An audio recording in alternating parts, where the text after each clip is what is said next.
Hello, Epiphany. This is Chapter 7 of Prince Caspian.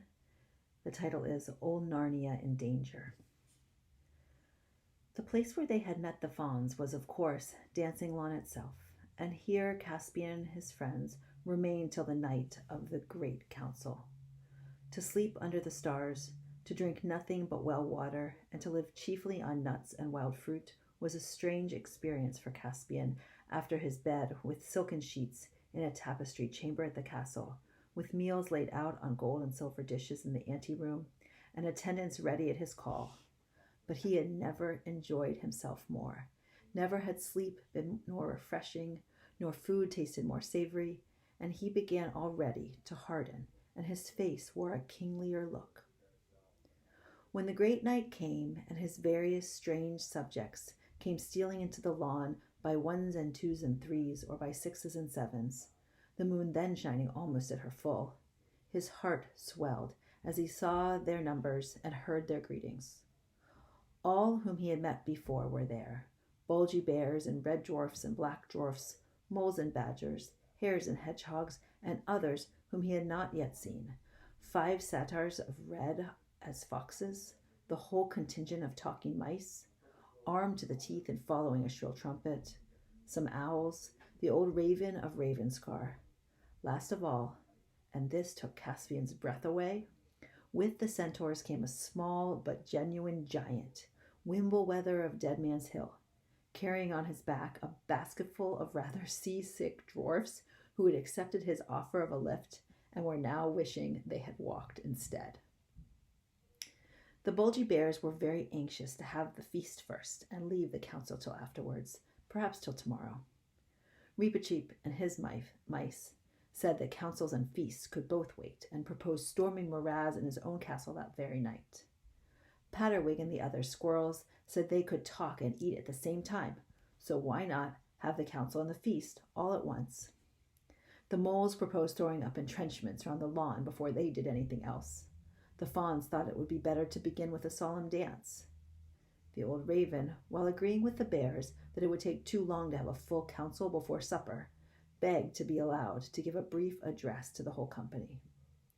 But Caspian and the centaurs and the dwarfs overruled all these suggestions and insisted on holding a real council of war at once. When all the other creatures had been persuaded to sit down quietly in a great circle, and when, with more difficulty, they had got Patterwig to stop running to and fro and saying, "Silence, silence, everyone, for the king's speech," Caspian, feeling a little nervous, got up. "Narnians," he began. But he never got any further, for at that very moment Camilo the hare said, "Hush, there's a man somewhere near." They were all creatures of the wild, accustomed to being hunted, and they all became still as statues. The beasts all turned their noses in the direction which Camilo had indicated. "Smells like man, and yet not quite like man," whispered Truffle Hunter. "It's getting steadily nearer," said Camilo. "2 badgers and you 3 dwarfs, with your bow at the ready, go softly off to meet it," said Caspian. "We'll settle in," said a black dwarf grimly, fitting a shaft to his bowstring. "Don't shoot if it is alone," said Caspian. "Catch it." "Why?" asked the dwarf. "Do as you're told," said Glenstorm, the centaur. Everyone waited in silence while the 3 dwarfs and 2 badgers trotted stealthily across the trees on the northwest side of the lawn. Then came a sharp, dwarfish cry, "Stop! Who goes there?" and a sudden spring.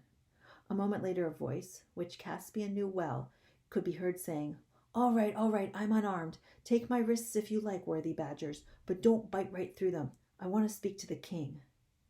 "Dr. Cornelius!" cried Caspian with joy, and rushed forward to greet his old master. Everyone else crowded round. "Pah!" said Nickabrick. "A renegade dwarf, a half and halfer. Shall I pass my sword through its throat?" "Be quiet, Nickabrick," said Trumpkin. "The creature can't help its ancestry." "This is my greatest friend and the savior of my life," said Caspian, "and anyone who doesn't like his company may leave my army at once. Dearest doctor, I am glad to see you again. However did you find us?" "By a little use of simple magic, Your Majesty," said the doctor, who was still puffing and blowing from having walked so fast. "But there's no time to go into that now. We must all fly from this place at once. You are already betrayed, and Miraz is on the move. By midday tomorrow, you will be surrounded." "Betrayed," said Caspian. "And by whom?" "Another renegade dwarf, no doubt," said Nicobric. "By your horse, Destrier," said Dr. Cornelius.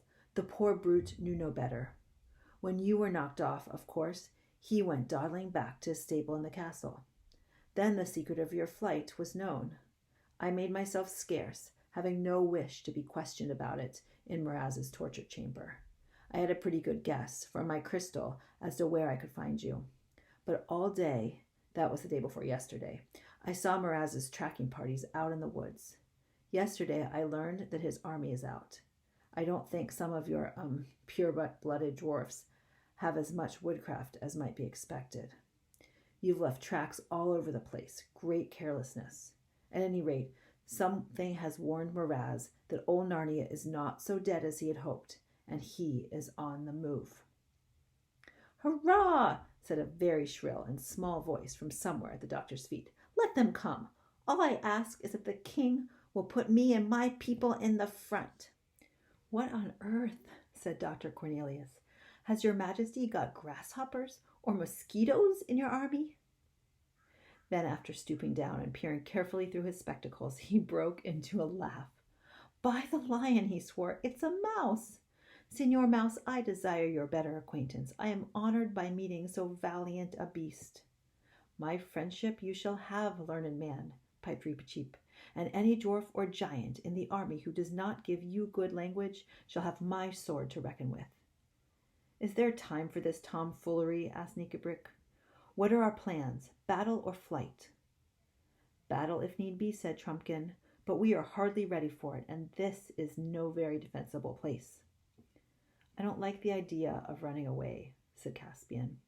Hear him," said Bulgy Bears. "Whatever we do, don't let's have any running, especially not before supper, and not too soon after it neither." "Those who run first do not always run last," said the Centaur. "And why should we let the enemy choose our position instead of choosing it ourselves? Let us find a strong place." "That's wise, your Majesty, that's wise," said Truffle Hunter. "But where are we to go?" asked several voices. "Your Majesty," said Dr. Cornelius, "and all you variety of creatures, I think we must fly east and down the river to the great woods. The Telmarines hate that region. They have always been afraid of the sea and of something that might come over the sea. That is why they have let the great woods grow up. If traditions speak true, the ancient Cair Paravel was at the river mouth. All that part is friendly to us and hateful to our enemies. We must go to Aslan's How." "Aslan's How?" said several voices. "We do not know what it is." "It lies within the skirts of the great woods, and it is a huge mound which Narnians raised in very ancient times over a very magical place, where there stood, and perhaps still stands, a very magical stone. The mound is all hollowed out within it into galleries and caves, and the stone is in the central cave of all. There is room in the mound for all our stores, and those of us who have most need of cover and are most accustomed to underground life can be lodged in the caves. The rest of us can lie in the wood. At a pinch, all of us, except this worthy giant, can retreat into the mound itself, and there we should be beyond the reach of every danger except famine." "It is a good thing we have a learned man among us," said Truffle Hunter, but Trumpkin muttered under his breath, "Soup and celery, I wish our leaders would think less about these old wives' tales and more about victuals and arms."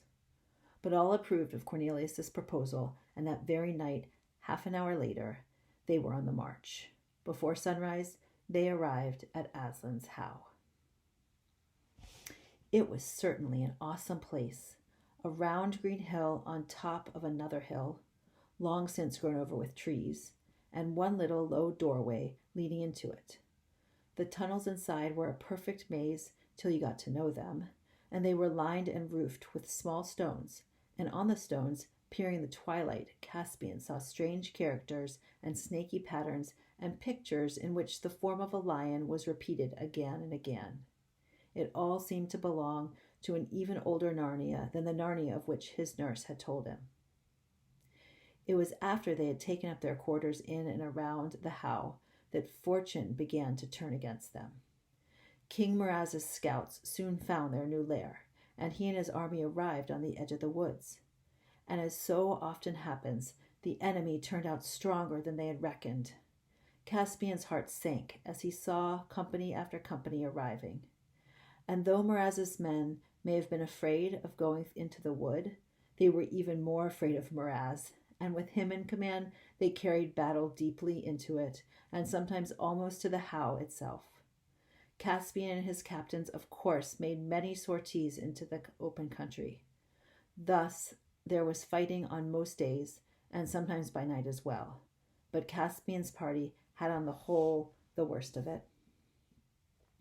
At last there came a night when everything had gone as badly as possible, and the rain which had been falling heavily all day had ceased at nightfall, only to give place to raw cold. That morning Caspian had arranged what was his biggest battle yet, and all had hung their hopes on it. He, with most of the dwarfs, was to have fallen on the king's right wing of daybreak, and then, when they were heavily engaged, giant Wimbleweather, with the centaurs and some of the fiercest beasts, was to have broken out from another place and endeavored to cut the king's right off from the rest of the army. But it had all failed. No one had warned Caspian, because no one in these later days of Narnia remembered that giants are not at all clever. Poor Wimbleweather, though as brave as a lion, was a true giant in that respect. He had broken out at the wrong time and from the wrong place, and both his party and Caspian's had suffered badly and done the enemy little harm. The best of the bears had been hurt, and Centaur terribly wounded, and there were few in Caspian's party who had not lost blood. It was a gloomy company that huddled under the dripping trees to eat their scanty supper. The gloomiest of all was giant Wimbleweather. He knew it was all his fault. He sat in silence, shedding big tears which collected on the end of his nose and then fell off with a huge splash on the whole bivouac of the mice, who had just been beginning to get warm and drowsy. They all jumped up, shaking the water from their ears and wringing their little blankets, and asked the giant in shrill but forcible voices whether he thought they weren't wet enough without this sort of thing. And then other people woke up and told the mice they had been enrolled as scouts and not as a concert party, and asked why they couldn't keep quiet. And Wimbleweather tiptoed away to find some place where he could be miserable in peace, and stepped on somebody's tail, and somebody, they said afterwards it was the fox, bit him. And so everyone was out of temper. But in the secret and magical chamber at the heart of the How, King Caspian, with Cornelius and the Badger and Nikabrik and Trumpkin, were at council. Thick pillars of ancient workmanship supported the roof. In the center was the stone itself, a stone table split right down the center and covered with what had once been writing of some kind, but ages of wind and rain and snow had almost worn them away in old times, when the stone table had been on the hilltop and the mound had not yet been built around it. They were not using the table nor sitting round it. It was too magic a thing for any common use. They sat on logs a little way away from it, and between them was a rough wooden table, on which stood a rude clay lamp, lighting up their pale faces and throwing big shadows on the wall. "If your majesty is ever to use the horn," said Truffle Hunter, "I think the time has now come." Caspian had, of course, told them of this treasure several days ago. "We are certainly in great need," answered Caspian, "but it's hard to be sure we are at our greatest. Suppose there come an even worse need, and we have already used it." "By that argument," said Nikabrik, "your majesty will never use it until it's too late." "I agree with that," said Dr. Cornelius. "And what do you think, Trumpkin?" asked Caspian. "Oh, as for me," said the Red Dwarf, who had been listening with complete indifference, "your majesty knows I think the horn, and that bit of broken stone over there, and your great King Peter, and your lion Aslan are all eggs in moonshine. It's all one to me when your majesty blows the horn. All I insist is that the army is told nothing about it, There's no good raising hopes of magical help, which, as I think, are sure to be disappointed. Then in the name of Aslan, we will wind Queen Susan's horn, said Caspian. There's one thing, sire, said Dr. Cornelius. That should perhaps be done first. We do not know what form the help will come. It might call Aslan himself from oversea, but I think it's more likely to call Peter the High King and his mighty consorts down from the high past. But in either case, I do not think we can be sure that the help will come in this very spot. You never said a truer word, put in Trumpkin. I think, went on the learned man, that they or he will come back to one or other of the ancient places of Narnia. This, where we now sit, is the most ancient and most deeply magical of all, and here I think the answer is likeliest to come. But there are two other places. One is Lantern Waste, upriver, west of Beaver's Dam, where the royal children first appeared in Narnia, as the records tell. The other is down at the river mouth, where the castle of Cair Paravel once stood. And if Aslan himself comes, that would be the best place for meeting him too. For every story says that he is the son of the great emperor over sea, and over the sea he will pass. I should like very much to send messengers to both places, to Lantern Walk and the river mouth, to receive them, or him, or it. Just as I thought, muttered Trumpkin, the first result of all this foolery is not to bring us help, but to lose us two fighters. Who would you think of sending, Dr. Cornelius? Asked Caspian. Squirrels are best for getting through enemy country without being caught, said Truffle Hunter. All our squirrels, and we haven't many, said Nickabrick, are rather flighty. The only one I'd trust on a job like that would be Pattertwig. Let it be Pattertwig, then, said King Caspian. And who for our other messenger? I know you'd go, Truffle Hunter, but you haven't the speed, nor you, Dr. Cornelius. I won't go, said Nickabrick. With all these humans and beasts about, there must be a dwarf here to see that the dwarfs are fairly treated. Thimbles and thunderstorms, called Trumpkin in a rage. Is that how you speak to the king? Send me, sire, I'll go. But I thought you didn't believe in the horn, Trumpkin, said Caspian. No more I do, your majesty. But what's that got to do with it? I might as well die on a wild goose chase as die here. You are my king. I know the difference between giving advice and taking orders. You've had my advice, and now it's time for orders. I will never forget this, Trumpkin, said Caspian. Send for Pattertwig, one of you. And when shall I blow the horn? I would wait for sunrise, your majesty, said Dr. Cornelius. That sometimes has an effect in operations of white magic. A few minutes later, Pattertwig arrived and had his task explained to him. As he was, like many squirrels, full of courage and dash and energy and excitement and mischief, not to say conceit, he no sooner heard it than he was eager to be off.